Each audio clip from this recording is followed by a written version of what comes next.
नमस्कार, welcome to clear concepts.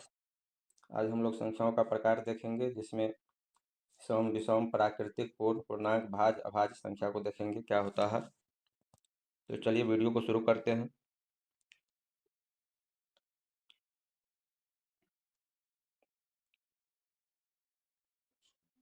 सम संख्याएं।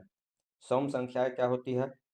ऐसी संख्याएं जिसमें 2 से भाग देने पर शून्य शेष बचे, यानी कि 2 से पूरा पूरा भाग लग जाए, उसे सम संख्याएं कहते हैं। मतलब कोई भी ऐसी संख्या है जिसमें 2 से भाग देने पर शेष जो है शून्य बचे, तो उसे सम संख्या कहते हैं। या ऐसी संख्याएं जिसका इकाई अंक 0, 2, 4, 6, 8 हो, सम संख्याएं हैं। सम आप लोगों को सबको पता ही होगा, लेकिन बेसिक है, इसलिए शुरू कर रहे हैं यहाँ से। तो सम का उदाहरण देख लीजिए। 0, 2, 4, 6, 8, 10, 12, 14, 16, 18, 20। मतलब जिसका कि जोड़ा लग जाता है। ऐसी संख्या जिसमें 2 का जोड़ा लगाने पे एक ही भी संख्या शेष न बचे, उसे सम संख्या कहते हैं। और सम संख्या में माइनस वाली संख्या भी आती है, जैसे -2, -4, -6, -8, -10, -12, -14, -16। ये सब जो है सम संख्या का ही उदाहरण है। तो सम संख्या में माइनस वाले और प्लस वाले दोनों आता है।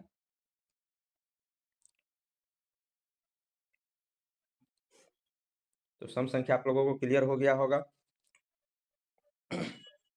अब विषम संख्या को समझते हैं। सम और विषम दोनों। अगर सम समझ गए तो सम के अलावा जो संख्या बचता है वो विषम संख्या है। जिसको 2 से भाग देने पर एक शेष बचे, विषम संख्याएं हैं। ऐसी संख्याएं जिसमें 2 से भाग देने पर एक शेष बच जाता है।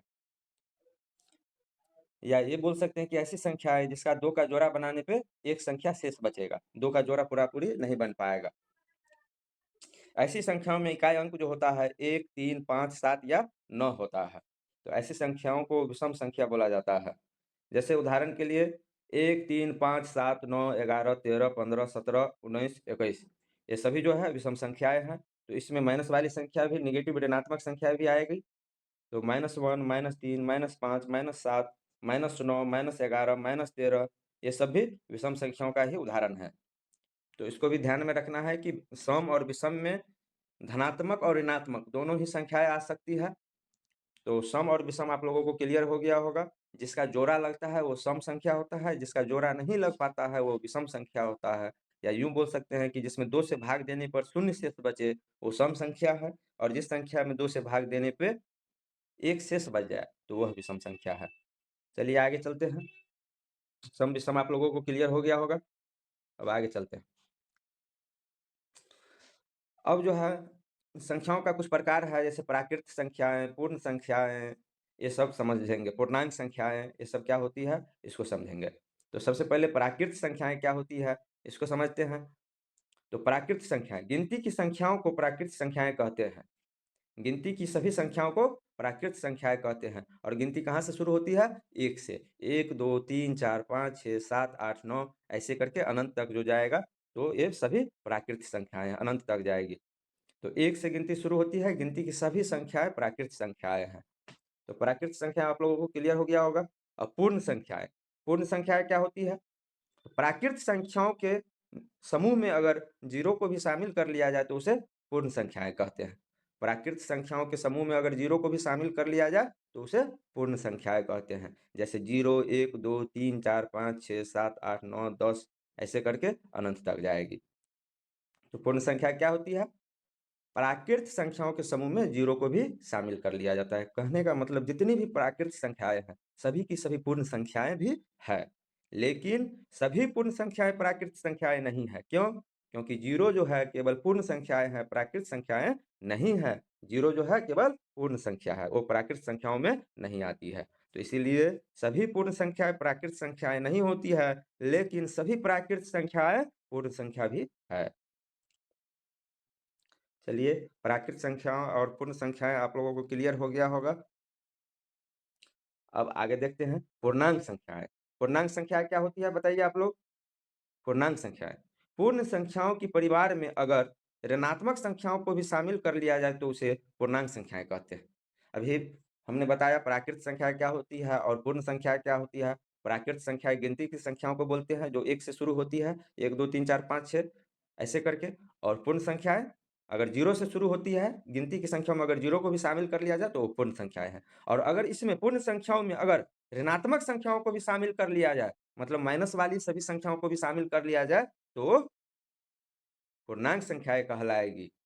पूर्णांक मतलब पूर्ण अंक, इसमें दशमलव वाली नहीं आएगी, अंक जो है पूरा-पूरी अंक होना चाहिए, चाहे ऋणात्मक हो या धनात्मक हो या 0 हो, सभी मिल कर के पूर्णांक संख्याएँ कहलाती है। पूर्ण संख्याओं के परिवार में अगर ऋणात्मक संख्याओं को भी शामिल कर लिया जाए तो उसे पूर्णांक संख्याएँ कहते हैं। जैसे इधर माइनस वाले में उदाहरण ले लिए हैं, -1, -2, -3, -4, -5 ऐसे करके पीछे अनंत तक जाएगी और इधर 0, 1, 2, 3, 4, 5, 6, 7, 8, 9, 10 इधर भी अनंत तक जाएगी। तो ये सभी जो है पूर्णांक संख्या है। कहने का मतलब जितनी भी प्राकृत संख्याएँ हैं और पूर्ण संख्याएँ हैं, सभी पूर्णांक संख्या भी कहलाती है। प्राकृत संख्याएँ और पूर्ण संख्याएँ सभी की सभी पूर्णांक संख्या में आ जाती है।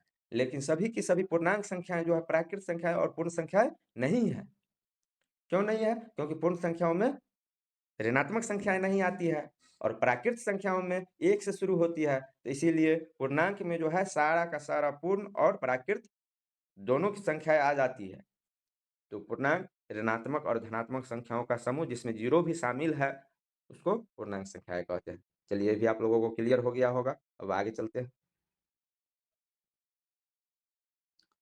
अब भाज्य और अभाज्य संख्या को समझने की कोशिश करते हैं। भाज्य और अभाज्य क्या होता है? ये बहुत बहुत स्टूडेंट्स को इसमें डाउट रह जाता है, भाज्य अभाज्य नहीं समझते रहता है, तो इसको समझने की कोशिश करते हैं। लेकिन भाज्य अभाज्य समझने से पहले गुणनखंड और गुणज समझना ज़रूरी है, क्योंकि जब तक गुणनखंड हम नहीं समझेंगे, तब तक भाज्य अभाज्य नहीं समझ सकते हैं। तो इसलिए पहले मैंने यहाँ पे गुणनखंड और गुणज को ऐड किया है, तो पहले गुणनखंड और गुणज को समझ लेते हैं कि गुणनखंड क्या होता है? किसी भी संख्या का हम गुणनखंड कैसे निकालते हैं?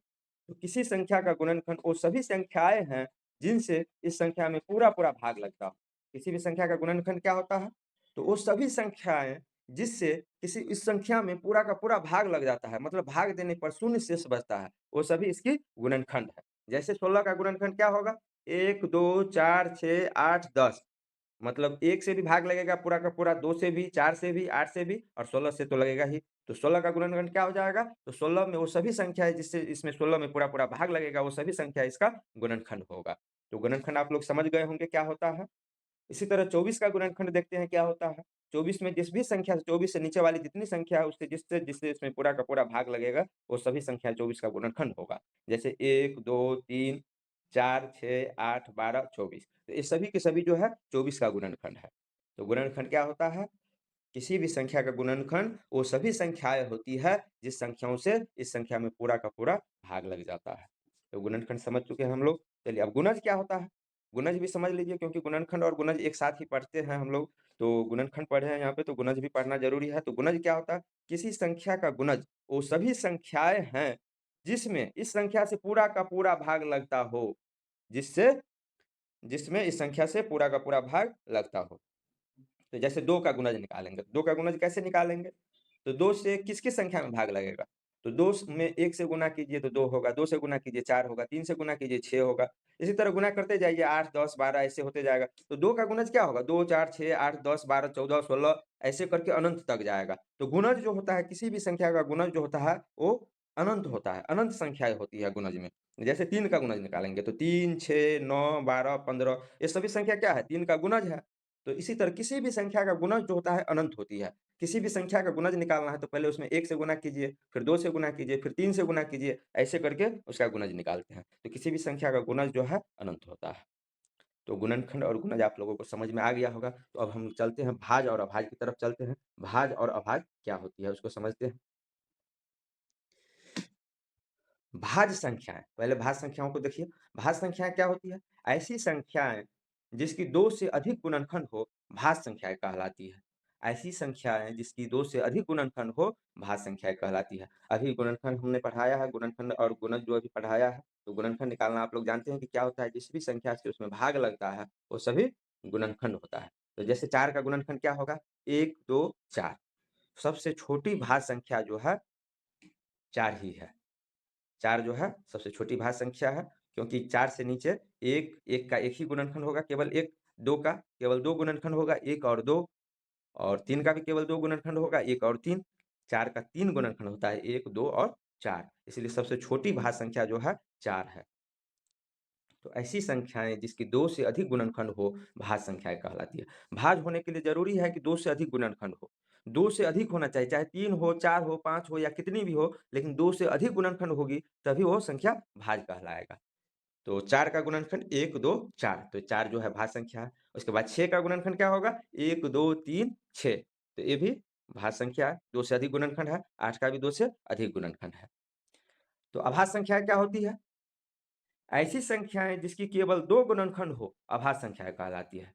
केवल 2 गुणनखंड हो, गुणनखंड जो है 2 होना चाहिए, 2 से कम रहेगा तब भी वो अभाज्य संख्या नहीं होगा। 2 से अधिक रहेगा तब तो भाज्य हो जाएगा, तब तो अभाज्य होगा ही नहीं। 2 से अधिक होगा तो भाज्य हो जाएगा, लेकिन केवल 2 गुणनखंड है तब वो अभाज्य संख्याएँ कहलाएगी। अगर 2 से कम है तो अभाज्य नहीं होगा। तो जैसे 1 को अगर देखते हैं तो 1 का केवल 1 गुणनखंड होता है, तो वो अभाज्य संख्या नहीं होगा। अभाज्य होने के लिए ज़रूरी है कि उसका 2 गुणनखंड हो। तो अभाज्य संख्या सबसे छोटी अभाज्य संख्या क्या है? 2, जो कि एक सम संख्या भी है। तो 2 एकमात्र ऐसी संख्या है जो सम रहते हुए अभाज्य है। 2 जो है एकमात्र ऐसी संख्या है जो सम रहते हुए भी अभाज्य है। बाकी कोई भी सम संख्या अभाज्य नहीं है, क्योंकि कोई भी सम संख्या होगा तो उसमें 2 से भाग लगेगा ही लगेगा। तो 2 तो उसका एक गुणनखंड हो ही जाएगा, बाकी 1 और वो संख्या खुद। तो 3 गुणनखंड ऐसे हो ही जाएगा। 3 2 या मतलब 3 या 3 से ज़्यादा ही गुणनखंड होगा, उससे कम हो ही नहीं सकता है सम संख्या का। तो एकमात्र 2 एक ऐसी सम संख्या है जो सम रहते हुए भी अभाज्य है। तो उसके बाद जो है 3, 5 ये सब जो है अभाज्य संख्या है, क्योंकि इसका केवल 2 गुणनखंड है। इसी तरह अगर आगे देखते हैं, तो देखिए अभाज्य संख्या का मतलब ऐसा नहीं है कि कोई भी सारी की सारी विषम संख्या अभाज्य है। यहाँ पे 3, 5 को देख के आप लोग ये मत सोचिएगा कि सारी अभाज्य संख्याएँ सारी विषम संख्याएँ अभाज्य होती है। क्योंकि 9 देख लीजिए, 9 में क्या होगा? 3 से भाग लगेगा, 1 से भाग लगेगा, 3 से लगेगा और 9 से कुछ तो लगेगा ही लगेगा। तो 9 विषम रहते हुए भाज्य है। तो बाकी संख्याएँ जो है, ऐसी संख्याएँ जिसका केवल 2 गुणनखंड होगा, वो अभाज्य होगा। जैसे 11, तो 11 का क्या होगा? 1 और 11, केवल 2 गुणनखंड होगा, तो वो भी अभाज्य संख्या कहलाएगा। तो भाज्य और अभाज्य आप लोगों को क्लियर हो गया होगा, उम्मीद करते हैं। चलिए नोट पढ़ लीजिए, 1 न तो भाज्य है और न ही अभाज्य, क्योंकि 1 का केवल 1 गुणनखंड है, जबकि अभाज्य होने के लिए 2 गुणनखंड तथा भाज्य होने के लिए 2 से अधिक गुणनखंड होना आवश्यक है। अभी मैंने बताया था आप लोगों को, वही चीज़ लिखा भी गया है, तो ये पहले ही बता चुके हैं। तो इस वीडियो में इतना ही, वीडियो लंबा हो जाएगा। धन्यवाद।